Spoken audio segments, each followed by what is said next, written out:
Hi, it's Pilar Kellenbarger with Collecting Our Angels, Nurturing Our Children. And I wanted to say Happy New Year. I know it is January 8th, 9th, 10th.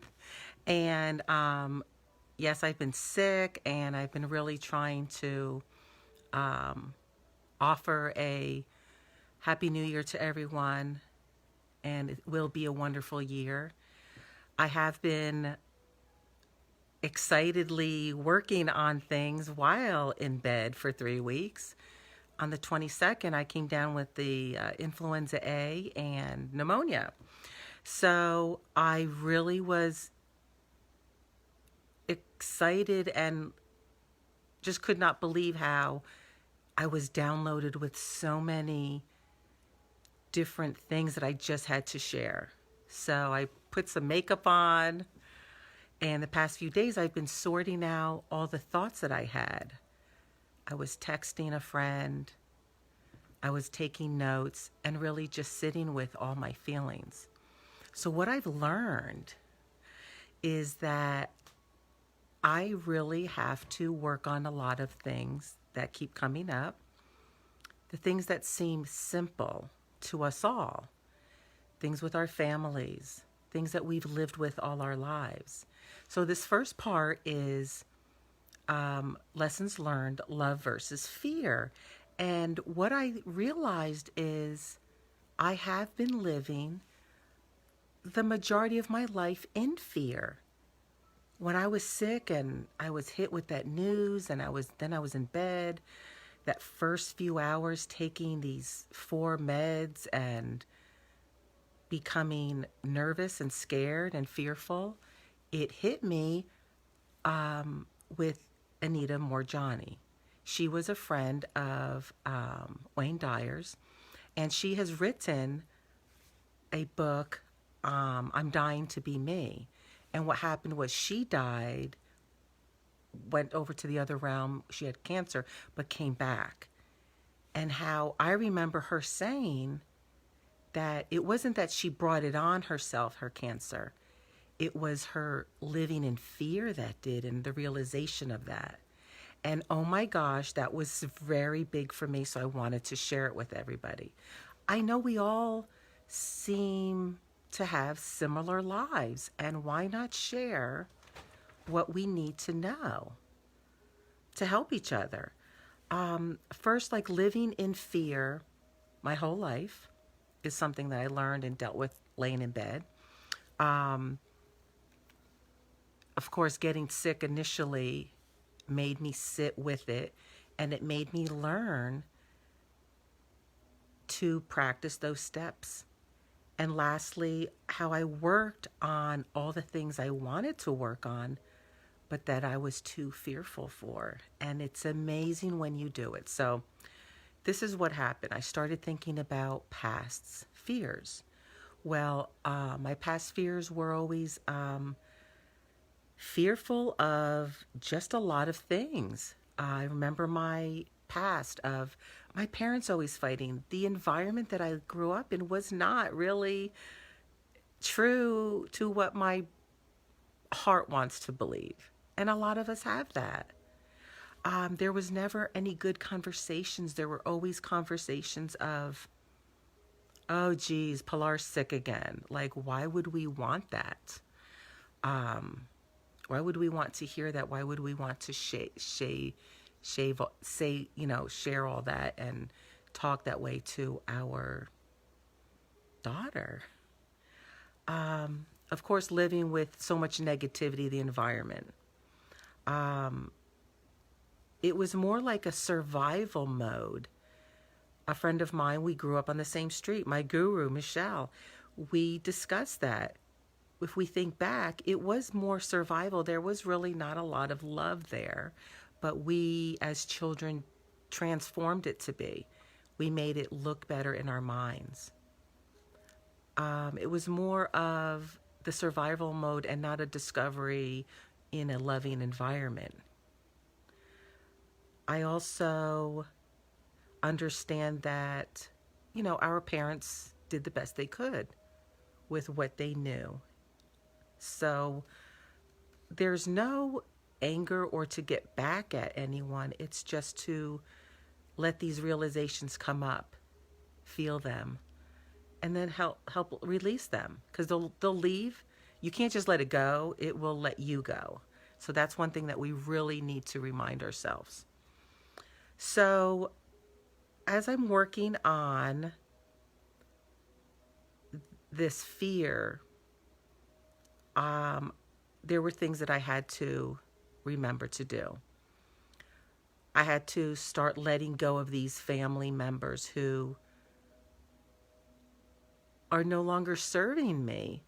Why would I want to beg and keep trying to be accepted into a group of people who don't want me in there? It's like thinking back to third grade and, oh my gosh, remember how we used to try to get in with a clique and, oh, we have to get these people to like us. Why are we doing that when we have other people who are friends who could easily step in, and they are that?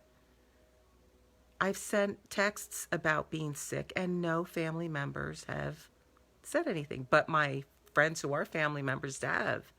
Wonderful texts and checking in on me and sending messages and some beautiful flowers there. My wonderful friend Dana, who's like a sister to me, and this beautiful basket of treats she also sent over. Just wonderful. I just got another text today from a friend, Julie, who I've known since I was 10. Hey, Chola, how you doing? And those are wonderful. And another friend, my guru, my BFF, Michelle, checking in on me. Sharon, checking in on me. Like, it's wonderful. And these are all friends, but they're my sisters. They're my heart. And that's another thing that we need to let happen. We need to let these people in our lives, let them become your family. Let them go through it. One thing that I wanted to share was something that my guru, Michelle, was texting me, and I was pulling up some old texts. Just some wonderful ideas that I wanted to share with you. She reminded me that we create our reality with our thoughts. So live in the moment and find the blessings and hold on to them. Me being upset isn't me, but their stuff, unfortunately, coming out of me.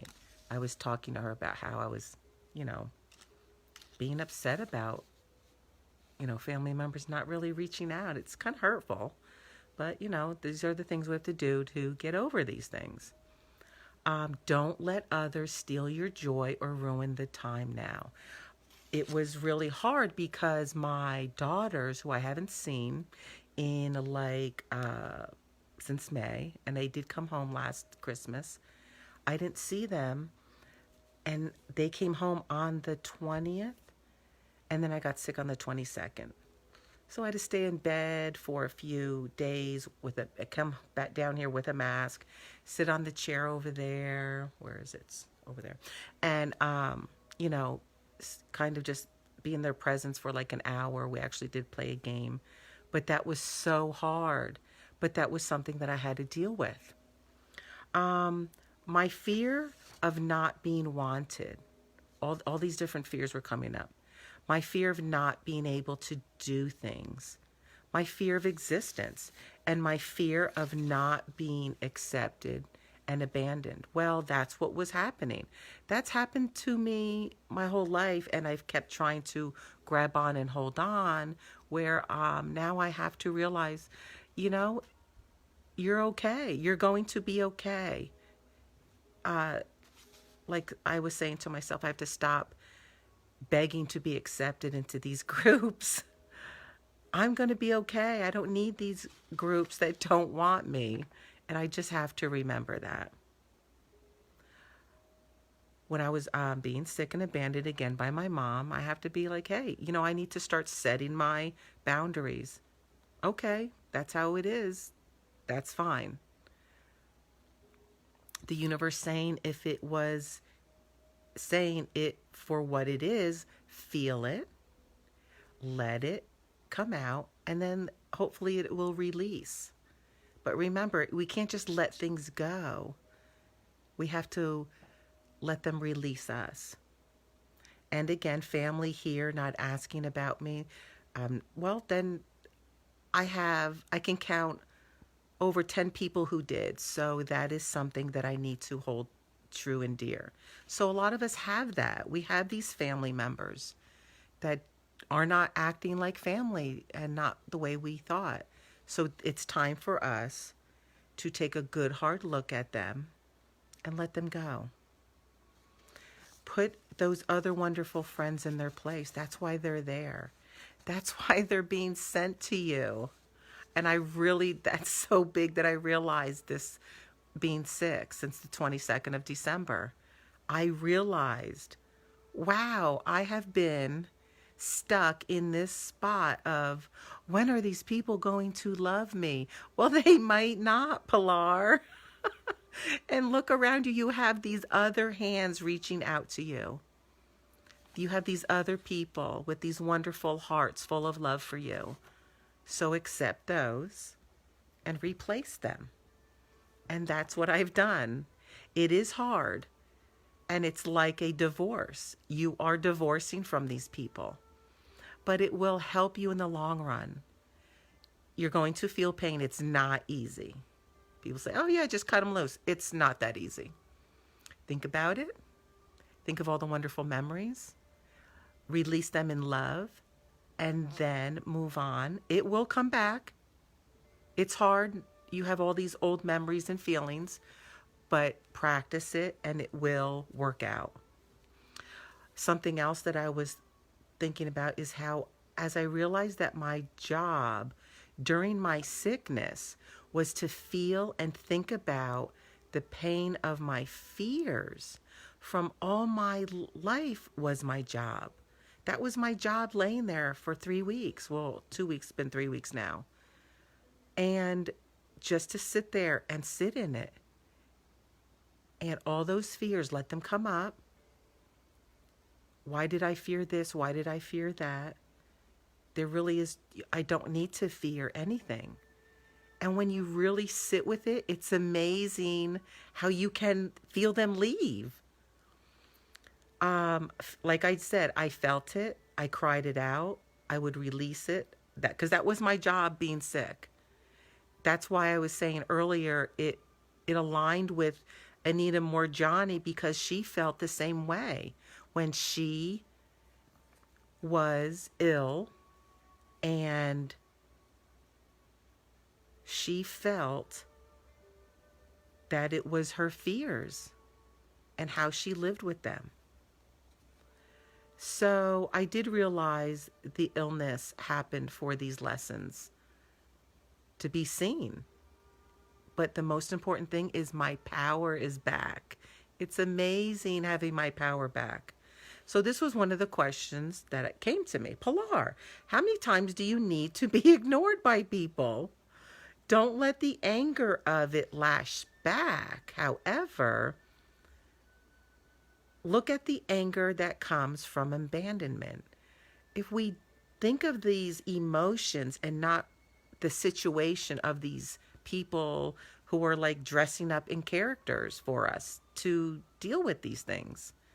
The abandonment comes from our childhood and maybe in our 20s and as we were growing, it may be in our marriage, in-laws, all of that. We have to learn, well, what do we mean by abandonment? How do we feel during it? And then reach out to yourself and be loving because that's what you need. You need to love yourself for being upset, for feeling abandoned. It was a really amazing things. I hope that this is clicking with you. Like I was saying, these other people are dressed up as that character to make it for others to see it. I see it. I want love and not fear, so I send love to them, to the people who have been abandoning me. And then I have to thank them for the lesson and move on. And that's what I'm going to do. The amazing thing with this whole characters dress up for you to learn certain situations. And I saw it happen in front of me, but then I saw it happen with a person who I was having a problem with, and it was happening to them. So others dressing up as characters. My mother-in-law mentioned to my husband that a niece just found out that an uncle passed in July, and she could not believe it and how horrified she was that they put this in a Christmas card. And well, that's how I found out how my father died. I found out hours later, and it wasn't with a phone call. It was someone texted me. So the fact that I always had this with her, how are you not reaching out to me? It's been 3 years now. In March, never reached out to me. But I had to learn to, well, I don't need that from her. But now I see her talking about how horrified it is for her. And so now that's happening to her. Others are dressing up in characters for her to learn that for herself. So being in the back, like, wow, that is so neat. Like, it really is. That's what it's about, is just learning these lessons. It's about learning the lessons. It's just amazing. It isn't just me trying to pass these lessons on. I wanted to just go over the things that I felt for this part 1 of love versus fear. The lessons I learned were to acknowledge your fears and know why and how you lived with this fear. Think back. Let it bubble up. Don't relive it. Just remember what some of the circumstances were. And then release it. Ask it to leave. I see it. Thank you for teaching me. And then let it go. I learned about self-love, how important it is for me to do all this. And what it entails. Self-love isn't throwing makeup on and trying to do something with this crazy hair that I've had in bed for 3 months, 3 weeks. It's about doing the work like this, sitting with the feelings, not pushing them down, not working, giving myself time to rest, and constantly putting into me the things that are positive that will help me with my healing. I need to stop begging to be accepted. Geez, how many of us have to do that? I really need to stop. It's like Pilar, stop.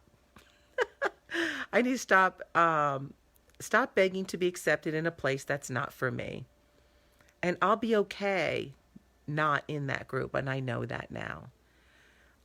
Breathe again. Oh my goodness. The pneumonia with the asthma.